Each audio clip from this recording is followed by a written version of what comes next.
એક તંદુરસ્ત યુવાનને જ્યારે અચાનક યમરાજા લઈ જાય છે ત્યારે એનો જીવ, એનો આત્મા ભગવાનને પ્રશ્ન કરે છે કે હે ભગવાન, મને આવજો કહેવાનો પણ અવસર નહીં આપવાનો?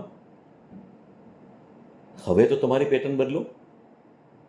આમ અચાનક તમે મને ભર યુવાનીમાં એક ઝાટકે ઉઠાવી જાઓ તે થોડું ચાલે? તમે કેટલાને દરરોજ આવી રીતે ઉઠાવી જાઓ છો?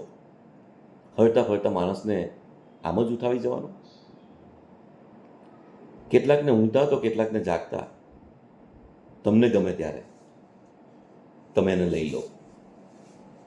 અમારે તો ટકોરો મારીને ઘરમાં પ્રવેશવાનો રિવાજ છે, અમારી સંસ્કૃતિ છે. અમે કોઈના ઘરમાં ટકોરો માર્યા વગર ઘૂસી નથી જતા. માનું છું કે આ તમારું આપેલું જીવન છે.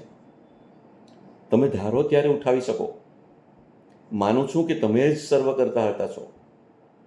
મને ખબર છે કે મારા ગયા પછી તમે મારા પરિવારની સંપૂર્ણ જવાબદારી રાખશો, સંભાળ રાખશો, એને સંભાળી લેશો. મારા વગર કંઈ જ અટકી નથી જવાનું.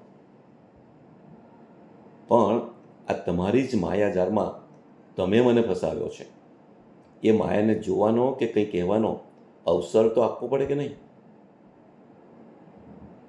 અને મારે એટલી સભ્યતા તો રાખવાની કે નહીં કે હું જાઉં છું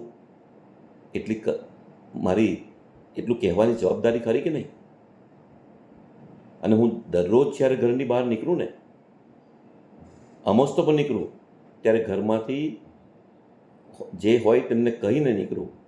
જય શ્રી કૃષ્ણ કહું, હું જાઉં છું, હું જલ્દી પાછો આવું છું, એવું કહીને નીકળું. એ મારા સંસ્કાર છે, મારી સંસ્કૃતિ છે. ત્યારે મારે મારા ઘરના કોઈને કહેવાનું નહીં. અને તમારા કરતાં પણ મારા ઘરમાં મારી પ્રેમાળ માં જે તમે મને આપી છે એ માં છે.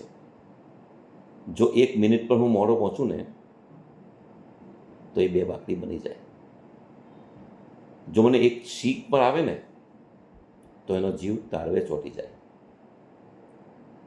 એ મારી માને મારે આવજો નહીં કહેવાનું, જય શ્રી કૃષ્ણ નહીં કહેવાનું. મારી પત્ની, મારા બાળકો, તમારા જ આપેલા પરિવારજનોને છોડીને કાયમ માટે જવાનું હોય ત્યારે આવજો કહેવાનો અવસર પણ તમે મને ના આપો તે કેમ ચાલે? મારા કેટલાય લોચા લાપસી હોય તે કોઈને કહીને નહીં જવાનું.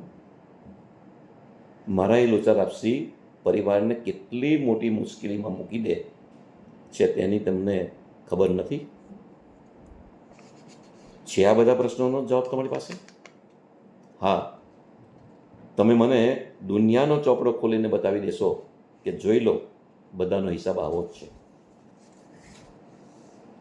પરંતુ તમારો પોતાનો ચોપડો ખોલીને જુઓ તો તમને ખબર પડશે કે તમને માત્ર 14 વર્ષનો વનવાસ થયો ત્યારે પિતા દશરથનું પ્રાણ પંખિયું ઉડી ગયું. 14 વર્ષ સુધી સરયુની જેમ માતા કૌશલ્યની આંખમાંથી આંસુ વહ્યા. તમે જ્યારે વૃંદાવન છોડીને ગયા ત્યારે નંદ યશોદાની શું દશા થઈ, રાધા ગોપીઓની અને તમારા ગોપ મિત્રોની શું દશા થઈ એ તમે નથી જાણતા? આ તો તમે કાયમ માટે મને ઉઠાવીને જાઓ છો. કંઈક તો વિચાર કરો. માનું છું કે તમારું ગણિત પરફેક્ટ છે, ચોક્કસ છે, પણ મારું પણ કોઈ ગણિત હોય કે નહીં? ભગવાન, તમારા દાખલામાં એક સ્ટેપ આટલું ઉમેરી દો ને. આવજો કહેવાનું મોકાનું. તમારે ક્યાં કોઈની પાસે ઠરાવ પાસ કરવાનો છે? અને તમને ખબર હશે કે અહીં કોર્ટમાં પણ મુદત આપવામાં આવે છે. સામાન્ય દેણદાર કે લેણદાર હોય ને તો પણ મુદત આપે છે. જો સામાન્ય માણસ મુદત આપતો હોય તો તમે તો ભગવાન છો. તમે તો જાણો છો કે પરિવારની મનોદશા આવા સમયે શું થાય છે? બધા કહે છે કે એની ભગવાનને પણ જરૂર છે હોય છે એટલે એને લઈ ગયા. મારે કહેવું છે, હું એમ પૂછું કે તમારે ક્યાં કોઈ ખોટ પડી છે? એવી કઈ ખોટ છે? અને ઘડી બે ઘડીની આ વાત છે, એમાં શું ખાટું મોડું થઈ જવાનું હતું કે આવી રીતે મને ઉઠાવીને લઈ જાઓ છો? તમે એકવાર જઈને જુઓ આવા સમયે મારા પરિવારના સભ્યોની દશા, એની હાલત કેવી હોય છે. મને ખબર છે, આ બધું જ તમે જુઓ છો ને જાણો પણ છો, છતાં પણ આટલા નિષ્ઠુર કેમ બની જાઓ છો? હું જાણું છું કે આ દેહમાંથી જીવને ગમે ત્યારે પાછો લઈ લેશો. મને ખબર છે કે આ દેહ ભાડાનું ઘર છે, તમે આપેલું છે, એને ખાલી કરવું પડે, હું સમજુ છું. ખાલી પણ કરી દો, પણ માલિકને ચાવી તો સોંપીને જવી પડે કે નહીં?